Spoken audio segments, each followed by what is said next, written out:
How's it going, people? Welcome back to the channel and welcome to the top 5 cheap tuner cars from Germany. In this video I'm going to review 5 cars with 5 different engines that are really good for tuning and have some great aftermarket options available for them. And by the way, to reduce bias, I've listed them in order from least to most brake horsepower as a standard car. I wanted to do a tuning video for quite a long time, but I didn't really know how to do it, so I decided to go country by country. So we'll start with Germany. If you guys enjoy it, then let me know by commenting and liking, and I'll maybe do Japan and America and all these other countries that have particularly interesting tuning cars. Topic of the week this week, fitting with the tuning kind of theme: turbo or supercharger? What'd you put on your car?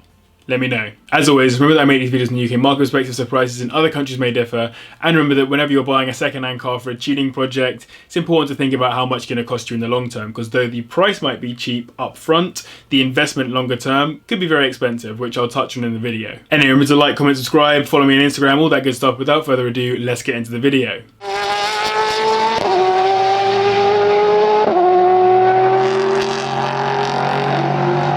Starting us off at number 5 with the first generation Audi S3, which hosts a legendary 1.8T 20-valve inline-4 engine, putting out 221 brake horsepower and going from 0 to 60 in 6.4 seconds thanks to the 280 Nm of torque running through the Quattro drivetrain. Let's start with the interesting bit: tuning potential. From the research I've done, it's generally easy enough to get the car to around 300 to 350 brake horsepower just by a remap, higher capacity turbo, freer flowing intercooler, and an efficient induction and exhaust. Though you'll need to upgrade the clutch to handle the additional power too. The S3 comes with the engine code BAM, which has some forged internals, lending itself to modification a little better than the other 1.8T engines that aren't forged, so that's a definite bonus. Have a look at this absolute monster putting out around 400 brake horsepower, built by a good friend of mine.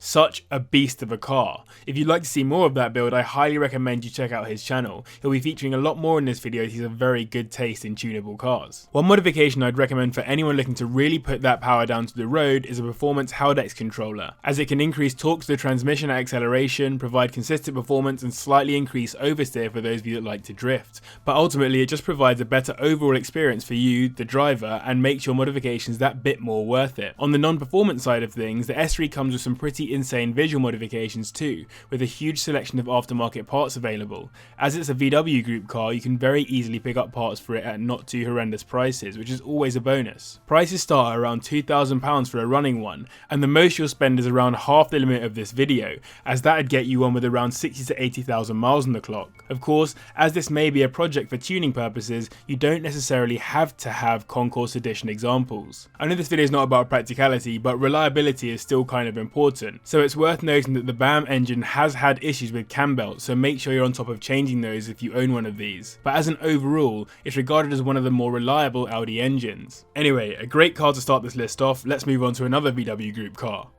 In fourth we have the Golf R32, based on the Mark IV Golf, which hosts a 3.2 litre VR6 engine, putting out 246 brake horsepower from factory, taking it from 0 to 60 in 6.3 seconds thanks to its all-wheel drive Haldex system and 320 Nm of torque. This car is hugely popular, and prices have just gone up and up over recent years, so it may not be the best car to tune, as you might want to keep it as an investment piece.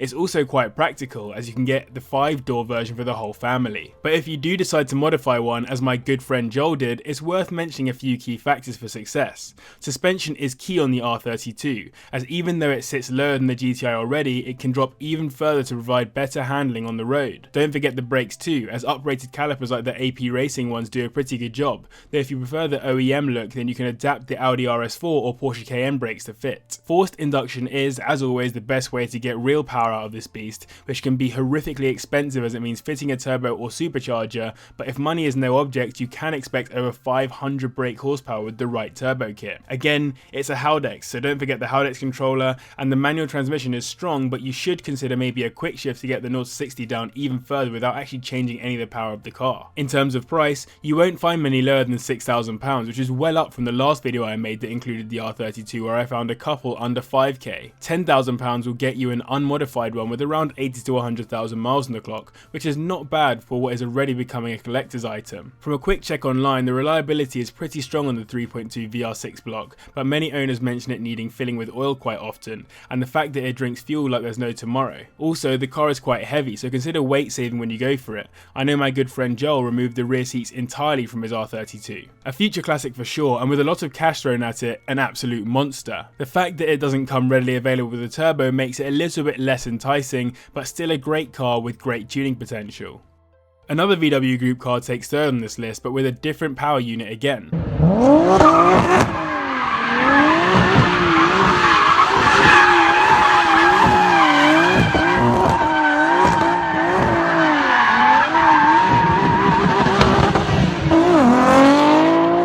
The hugely popular Audi S4 B5, which hosts a 2.7 litre twin turbocharged V6 engine mated to either a 6-speed manual or a 5-speed auto box, putting out 265 brake horsepower from factory and managing 0 to 60 in just 5.7 seconds. Again, it's a quattro and it puts out 350 Nm of torque, which is pretty insane. A simple remount will get that brake horsepower figure up to over 300, and by combining that with the performance exhaust system and the RS4 intercoolers, suddenly you're looking at around 330 brake horsepower. Switch out the K03 turbos with a similarly priced K04s and you'll now be getting enough air through the car for 370 brake horsepower. If you want 500 brake horsepower out of the engine though, injectors will need to be changed and a whole bunch of other little points will need to change to get it there safely, although the S4's internals are considered to be pretty strong. But before you start working on that insane sounding engine block, definitely consider what previous owners have mentioned as being important changes to make, number one being the brakes. The car suffers from brake fade pretty quickly when driving spiritedly,